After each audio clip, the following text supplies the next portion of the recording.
Olá, minha amiga. Olá, meu amigo. Sejam muito bem-vindos a mais um episódio de Espiritismo em 30 Minutos. Eu sou Adriano e hoje estão aqui comigo o Osmar, a Kátia e o Guilherme. Sejam bem-vindos. Olá, queridos amigos, Adriano, Kátia, Guilherme, a todos que nos acompanham no nosso podcast. Uma grande alegria estarmos juntos novamente. Olá, Adriano. Olá, Guilherme. Olá, Osmar.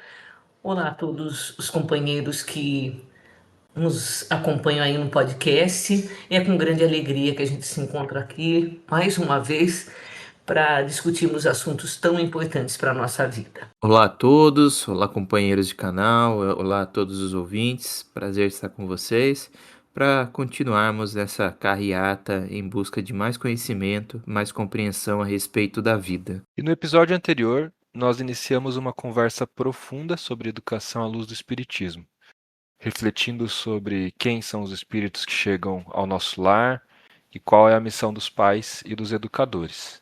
Hoje nós vamos dar continuidade nesse tema, avançando um pouquinho mais sobre esse assunto. E para a gente começar nossas reflexões, eu queria entender com vocês como que o caráter é construído ao longo da infância e da juventude, segundo a visão espírita.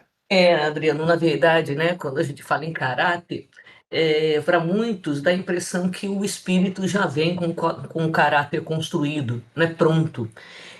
Na verdade não é isso. No episódio passado nós falamos, né, que o espírito ele traz tendências, né?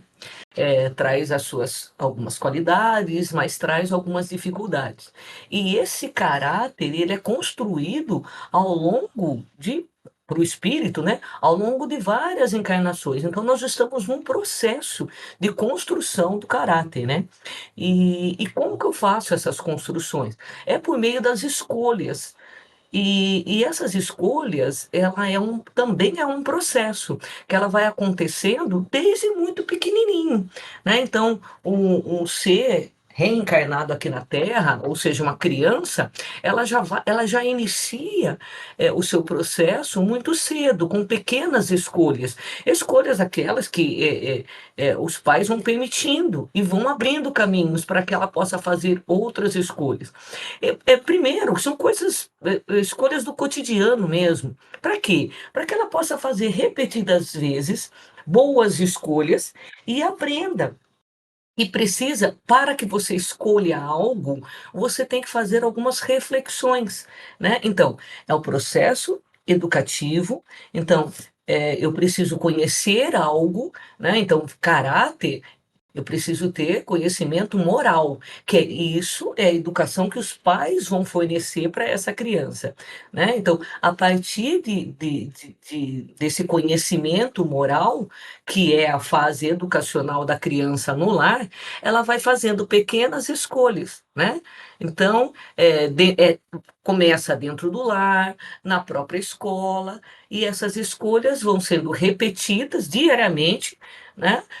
Até que ela possa fazer escolhas maiores, porque todos nós, 24 horas por dia, somos movidos a escolhas.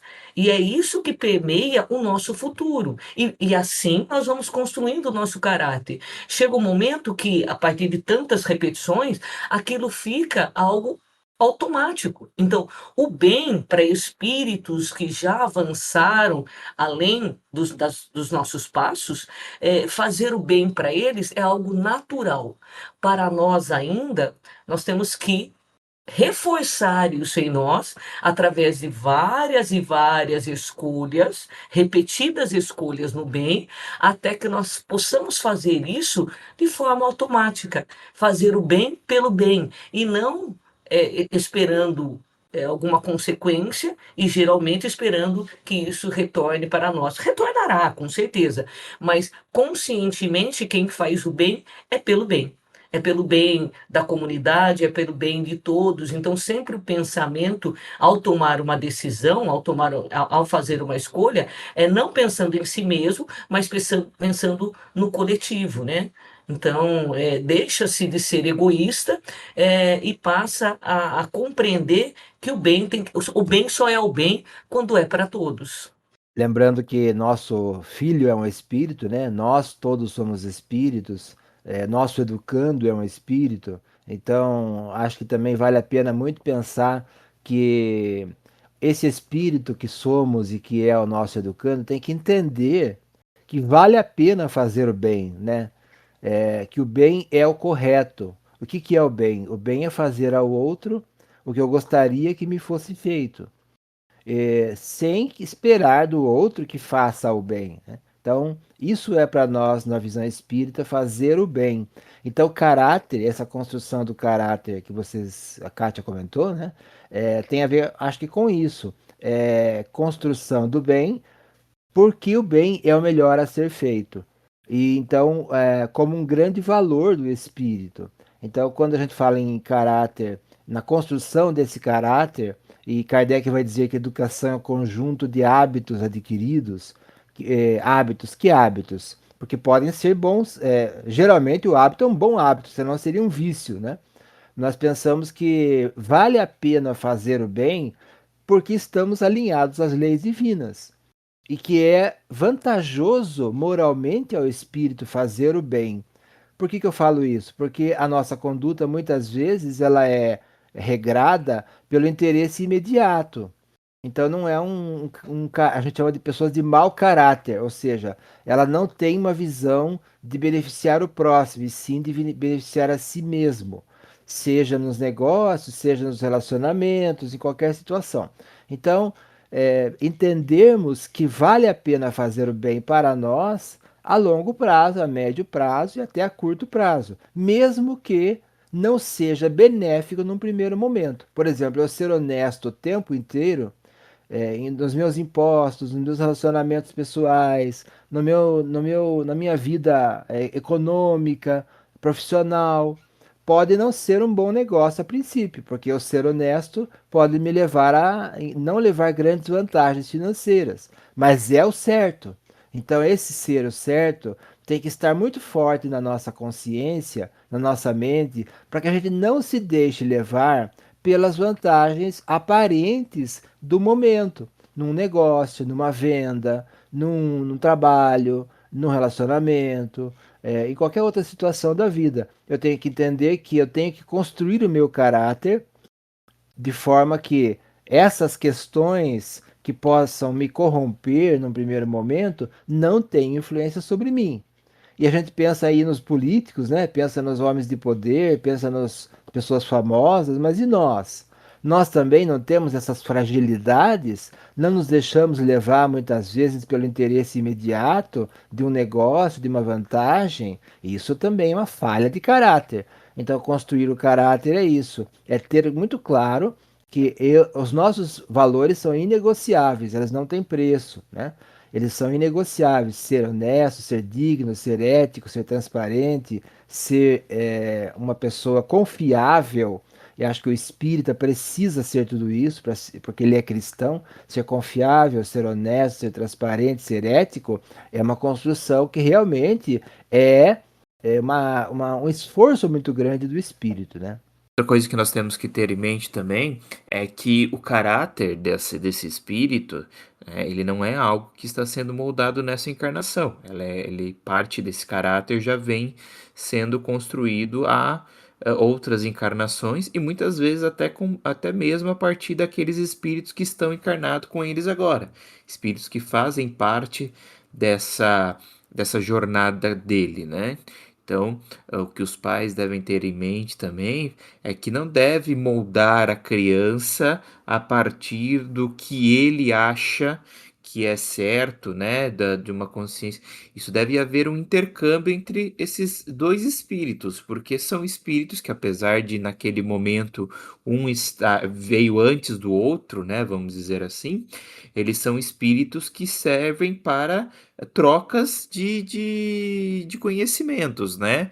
E um deve aprender com o outro. Então, deve haver um diálogo onde, obviamente, aquele que, de certa forma, deter mais conhecimento, mais sabedoria, né? Deve também servir como apoio, como suporte àquele que não tem, independente se esse espírito ele é o pai ou ele é o filho, né? A gente percebe hoje em dia, principalmente nesses últimos tempos, que muitas crianças vêm vindo com caráteres, com um tipo de caráter que é superior a qualquer adulto, né? Nesse sentido de que ela já nasce com um conhecimento, já nasce com uma experiência que para muitos pais, muitos avós, aquela criança ela parece um prodígio, vamos dizer assim, né? Ela é um espírito que, claro que nós espíritas sabemos que ele é milenar, mas para muitos ele parece uma criança prodígio, vamos dizer assim. E os pais devem compreender aquela criança como um ser milenar, como um espírito milenar, e que, obviamente, também devemos aprender com eles, né? Então, essa relação do caráter, ela é uma via de mão dupla. Tanto os pais quanto os filhos devem aprender um com o outro, né?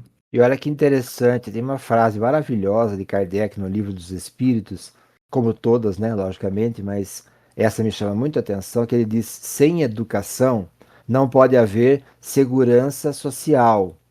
O que quer dizer isso? É tão profundo, né? O que quer dizer isso? Segurança social no sentido da convivência familiar, da convivência na rua, né? Eu ter confiança no meu semelhante, esses ataques que acontecem mundo afora, né? De atiradores em escolas, em hospitais, em eventos, ou então assaltos, né? As mais variadas situações que geram insegurança social e também assim brigas de trânsito, agressão a mulheres, enfim.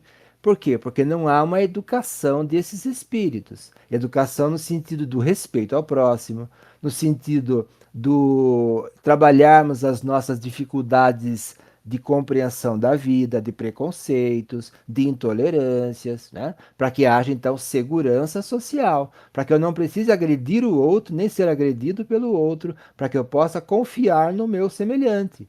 Eu sempre penso isso. A gente tem a tecnologia super desenvolvida, a gente tem o homem chegando quase que com suas máquinas até para fora do sistema solar, né? Mas a gente tem medo do nosso vizinho. A gente tem medo de andar na rua, porque a gente não confia no próximo, né? Não confia por quê? Porque falta para todos nós essa educação. E não é só no Brasil, né? Em qualquer lugar do planeta, das mais variadas situações. Porque nós precisamos construir essa educação dos valores morais, do respeito. Não só porque tem alguém vendo que eu não faço, não só porque tem um radar na estrada que eu não passo da velocidade, não só porque eu vou pagar imposto ou ser multado. Não, é porque é um valor, eu não faço porque isso é um valor. Isso gera segurança social. Eu sempre falo isso. Se nós pretendermos viver num mundo melhor, no mundo de regeneração, em que as leis de Deus estão na nossa consciência, eu preciso viver as leis de Deus. E para isso, no mínimo, eu tenho que viver as leis dos homens, respeitar as leis dos homens. Eu só respeito quando eu pago multa, eu só respeito quando tem um fiscal, quando tem um policial, quando tem um radar. Não, eu tenho que respeitar porque é da lei. Então, como que eu vou viver no mundo de regeneração em que as leis estão na consciência, nem estão mais escritas na sociedade, porque estão na consciência, se eu não vivo hoje as leis humanas sequer no meu país, no mundo em que eu vivo? Isso é educação, isso são valores, né? Isso é respeito à convivência social para haver, então, segurança social. E no último episódio a gente comentou um pouquinho sobre a importância da educação pelo exemplo, né? Que os pais e os educadores têm como responsabilidade perante aqueles espíritos que estão sob sua tutela. E eu queria perguntar para vocês, por que que o exemplo costuma educar mais do que as palavras? Um dos conceitos que a gente aprende na doutrina espírita, a Dora Encontre fala disso no seu livro Educação segundo o Espiritismo, é que o espírito aprende por imitação e por absorção do ambiente. Então, ele vai olhar o espaço em que ele está, ele vai imitar aqueles que estão encarregados da sua educação. Por isso é tão importante a gente dar o exemplo, porque esse exemplo, como diz o ditado popular, uma fala pode convencer, mas o exemplo arrasta, né? Então é pelo exemplo que eu sou espelho, porque estão me observando. E é diferente da fala, simplesmente, né? Aliás, tem uma frase é, atribuída a Francisco de Assis, que diz: precisamos viver o evangelho sempre, quando necessário, usando palavras, ou seja, viver o evangelho nos atos, nas atitudes, e não necessariamente falando, né? Então eu preciso pensar nisso. Eu sou exemplo, como os outros também são exemplos, né? Até tem aquela velha fala que a gente sempre fala na escola, nos centros espíritas, que eu, quando era criança, queria fazer alguma coisa, minha mãe falava que não, eu falava, ah, mas todo mundo faz, e ela dizia, você não é todo mundo, ou seja, é o exemplo dos valores que nós recebemos em casa, e também na sociedade, né? Então, a sociedade passa a ser um exemplo, tanto que os ídolos dos jovens e das crianças são artistas, são jogadores de futebol, são outros de outros esportes, são políticos, né? Esses são os ídolos, são os super-heróis para as crianças. Por quê? Porque é um exemplo. Se é bom ou se não é, não sabemos, mas são exemplos. Então nós precisamos também construir bons exemplos. Jesus é o nosso melhor exemplo.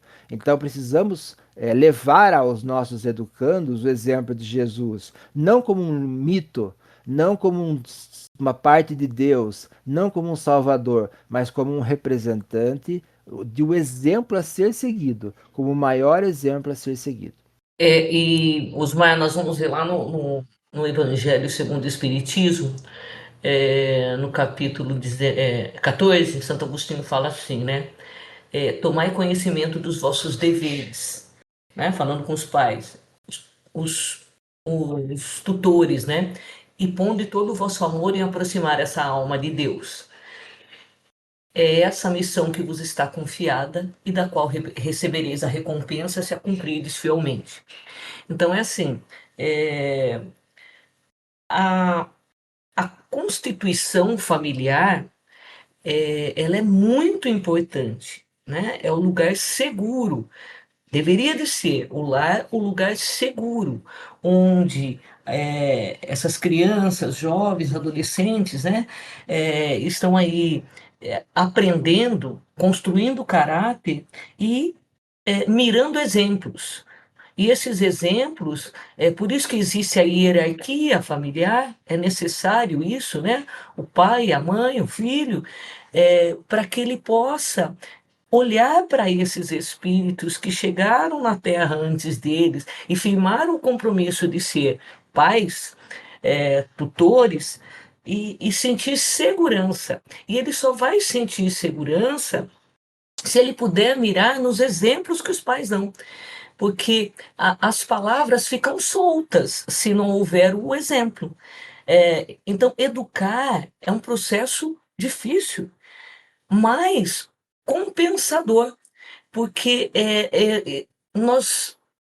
eu já estou cumprindo esse dever, Osmar também, Adriano logo logo vai estar cumprindo, o Guilherme também, daqui a algum tempo. Então a gente tem que pensar assim, esse dever nos ajuda, né? Por quê? Porque como eu tenho que ser exemplo, eu fico muito mais ligado a tudo isso, né? Como o Osmar falou, está tudo dentro da minha consciência, as leis morais, e eu me cobro, né? Tenho responsabilidades muito maiores para comigo, porque aquele meu tutelado vai estar olhando para mim. Então, eu também estou me melhorando nesse processo educativo, porque eu não sou, eu também sou um espírito em construção. É um espírito em construção, cooperando com o Criador para que um outro espírito também se construa dentro da moralidade que nós entendemos que é a correta. Então, esse espírito, se ele se sentir, nossos filhos, seguros naquele ambiente, ele vai mirar o nosso exemplo. E aí ele fala, né, o Santo Agostinho, nesse final, essa é a missão que vos está confiada. É uma missão de luz e de amor. Não é uma missão onde você vai carregar um caminhão nas costas. Não é isso. É missão de amor, onde como o Guilherme falou, é uma via de mão dupla, nós vamos aprendendo e nós vamos apertando os laços familiares. Porque não tem como eu pegar esse tipo de missão e colocar na mão de outro. Porque é a missão que vai acontecer dentro do nosso lar, é através do diálogo, da presença sempre amorosa, mas com firmeza, né? É o equilíbrio, a gente tem que ter um equilíbrio naquilo.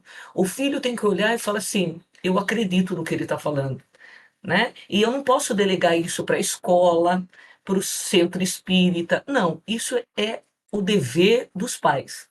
Vai se estender em outros meios, mas ele já vai ter uma construção segura. E toda vez que o filho precisar, ele sabe que é para o lar que ele vai recorrer, porque ali ele tem segurança, né? Então, essa é a missão de todo e qualquer pai. Não é uma missão fácil, mas é uma missão totalmente possível. E vale a pena, né, Kátia? Vale a pena esse esforço.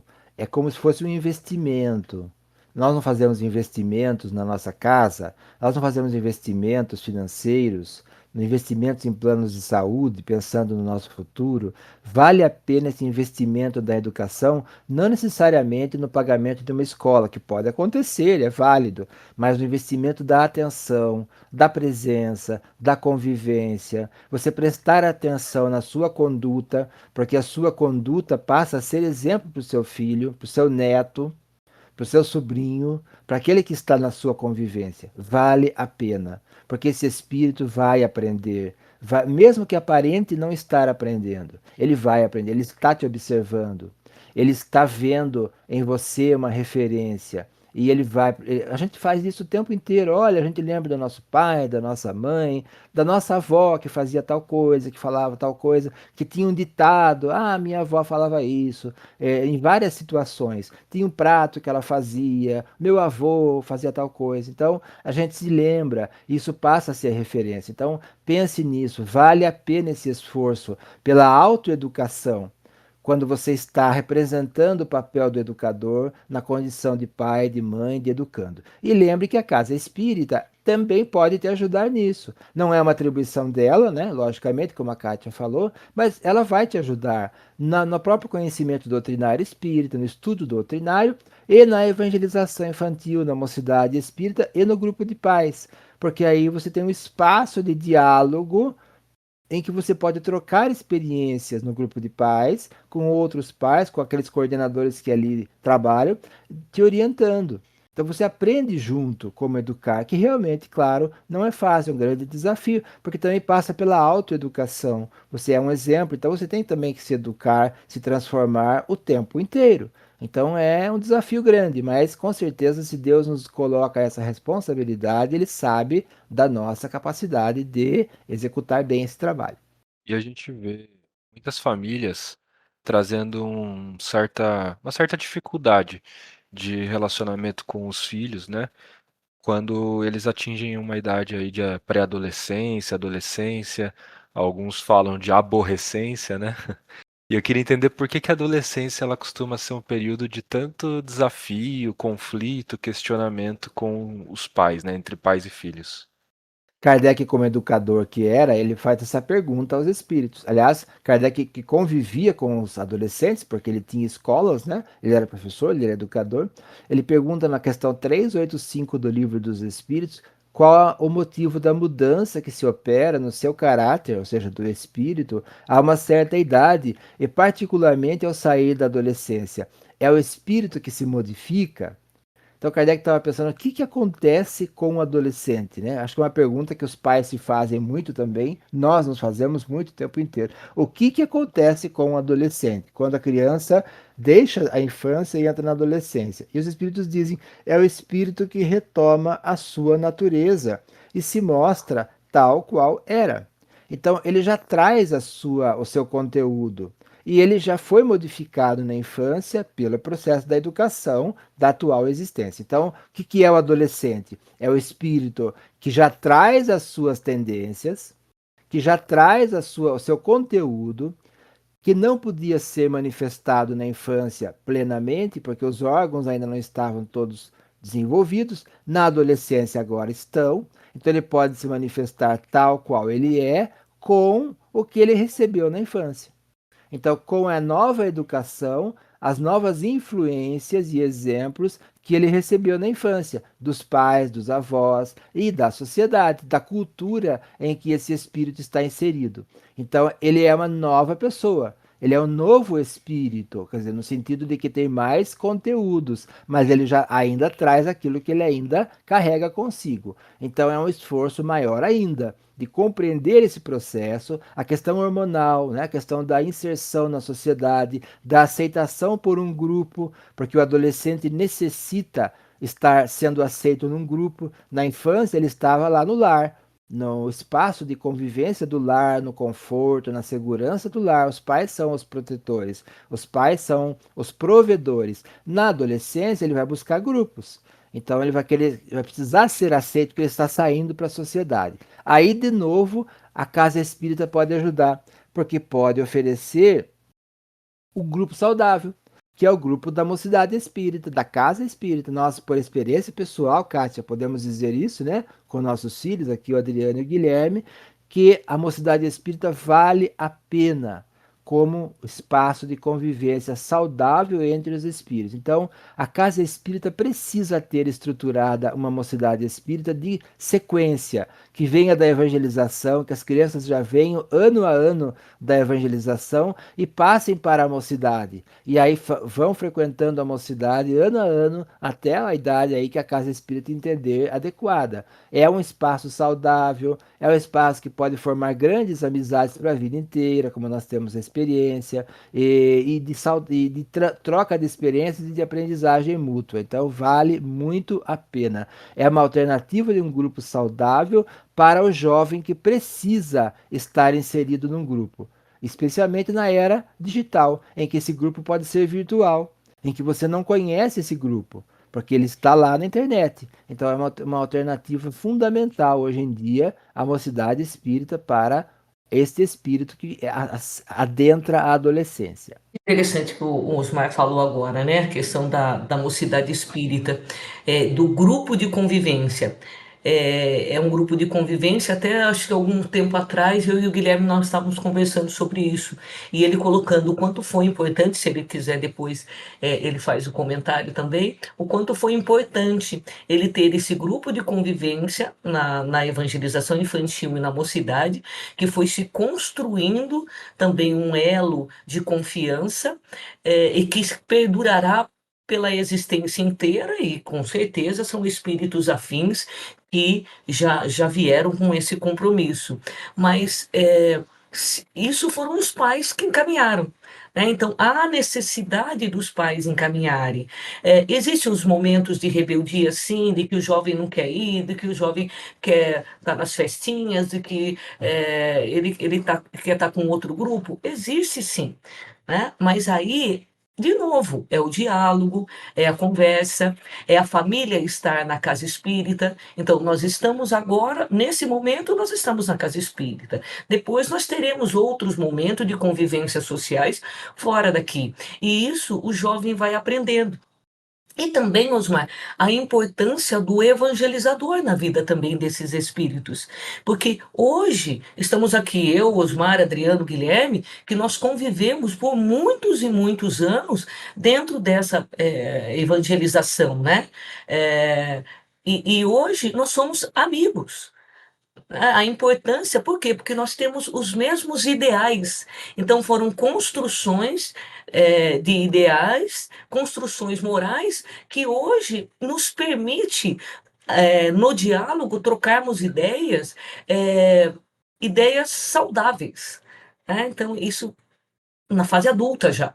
Então, mas isso não aconteceu de uma hora para outra. Isso foi dentro do nosso lar, na casa espírita, amizade, nossos filhos tendo espíritos comuns, com ideias comuns, convivendo, e hoje são adultos que estão equilibrados e que estão fazendo agora, perpetuando isso, né? Estão no papel que agora eles serão os educadores. E é assim, sociedade é isso, né?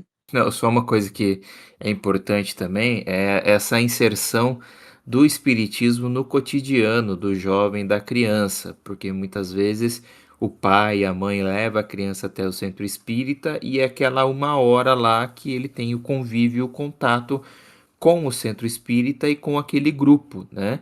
Então, não é apenas só levar a criança, levar o jovem até o convívio da casa espírita, mas também trazer o convívio da casa espírita para o cotidiano do jovem, né? Então, não deixar apenas que aquela 1 hora seja o único momento que ele tenha contato com o evangelizador ou com aqueles colegas, né, que estão com ele na evangelização, mas tornar isso do próprio cotidiano dele. Então, os amigos que ele faz lá na casa espírita devem ser amigos e colegas que os acompanhem durante toda a vida, né? Então, é dever também dos pais e daqueles que instruem fazer com que o cotidiano da criança ou do adolescente, do jovem, né, tenha como participação o espiritismo, né, o convívio da casa espírita.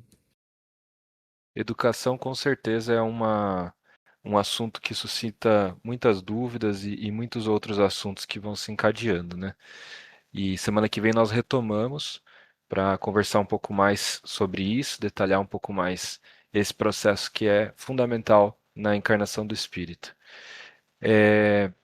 Como bibliografia, a gente gostaria de deixar aqui o Livro dos Espíritos e Educação segundo o Espiritismo, da Dora Encontre. Tem mais algum livro que vocês gostariam de citar? Eu gostaria de lembrar também do livro Adolescência e Vida, de Joana de Ângeles, pelo Divaldo Franco, e o livro Um Desafio, chamado Família, e o segundo volume, que é Família, Laboratório das Almas, de Joamar Nazaré. Ótimo. Pessoal, lembrando que nós temos o nosso e-mail, espiritismoem30@gmail.com, para que vocês nos mandem seus recados, suas dúvidas, suas sugestões, e também através dos comentários nas plataformas aí de YouTube e Spotify. Grande abraço, ótimos estudos, nos vemos na próxima semana.